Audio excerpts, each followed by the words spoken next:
Hello everyone, welcome to the session. और आज के इस इम्पॉर्टेंट सेशन में हम डिस्कस करेंगे इंडिपेंडेंट वेरिएबल। क्वेश्चन है, independent variable in research can be manipulated, remains constant for a study, can not be measured और can only be counted. Independent variable आखिर होता क्या है? हम जब रिसर्च कर रहे होते हैं तो उसमें दो तरह के वेरिएबल्स हैं हम जिन पर एक्सपेरिमेंट करते हैं। एक होता है इंडिपेंडेंट वेरिएबल और दूसरा होता है डिपेंडेंट वेरिएबल। यदि मुझे ये देखना है कि क्या मेरे इस कार्य से करने पर दूसरी चीज पर क्या फर्क पड़ रहा है, उससे कनेक्टेड क्या फर्क पड़ रहा है, तो इसमें क्या हम देख पाएंगे?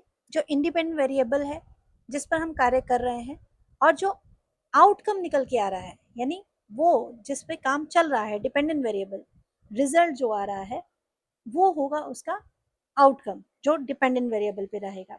अब यहाँ पूछा गया है कि इंडिपेंडेंट वेरिएबल जो रिसर्च में होता है, क्या हम उसे मैनिपुलेट कर सकते हैं? क्या हम उसमें छेड़छाड़ कर सकते हैं? क्या remains constant for a study, या उसको ऐसे ही रहने देते हैं रिसर्च में जब स्टडी कर रहे होते हैं?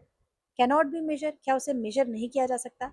या कैन ओनली बी काउंटेड, या हम उसे सिर्फ गिन सकते हैं?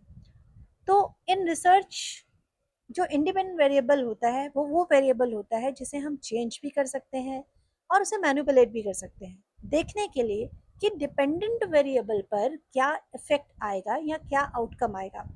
इसका एग्जाम्पल कुछ इस तरह से समझते हैं। अगर मैं कोई प्लांट लगाती हूँ, ठीक है, फॉर एग्जाम्पल मैंने कोई प्लांट लगाया तो उसके लिए सनलाइट इफेक्ट होती है। अगर उसमें सनलाइट सही से नहीं जा पाएगी तो प्लांट क्या होगा? मुरझा जाएगा या फिर वो डिस्ट्रॉय हो जाएगा। तो इसका मतलब कि सनलाइट कैसे प्लांट पे ग्रोथ पर इफेक्ट करेगी, अगर मुझे ये स्टडी करना है तो मैं किस में फेरबदल कर सकती हूँ?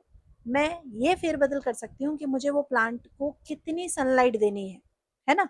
कितना अमाउंट ऑफ सनलाइट उसको प्रोवाइड करना है? क्या मैं उसे हमेशा सनलाइट में रखूँ या कुछ देर के लिए मैं उसे किसी और प्लेस पर रखकर चेक करूँ कि भाई ये प्लांट के लिए इतनी ही सनलाइट चाहिए? तो मैं क्या उस पर चेंजेस कर रही हूँ? मैं चेंजेस कर रही हूँ जो इंडिपेंडेंट वेरिएबल है और वो है सनलाइट। डिपेंडेंट वेरिएबल तो हो गया प्लांट जिसके ऊपर इफेक्ट होगा। ठीक है, आप समझ गए ना इंडिपेंडेंट वेरिएबल रिसर्च में क्या होता है? हम उसे मैनिपुलेट कर सकते हैं, उसमें हम कोई भी छेड़छाड़ कर सकते हैं, चेंजेस कर सकते हैं, तभी डिपेंडेंट वेरिएबल में इफेक्ट आता है। तो ऑप्शन ए हो जाएगा सही। ठीक है, can be manipulated. I hope आपको क्लियर हो गया होगा। इस तरह के और इम्पॉर्टेंट टॉपिक डिस्कस करेंगे क्योंकि नेट एग्जामिनेशन बिल्कुल अब आपके सामने ही है।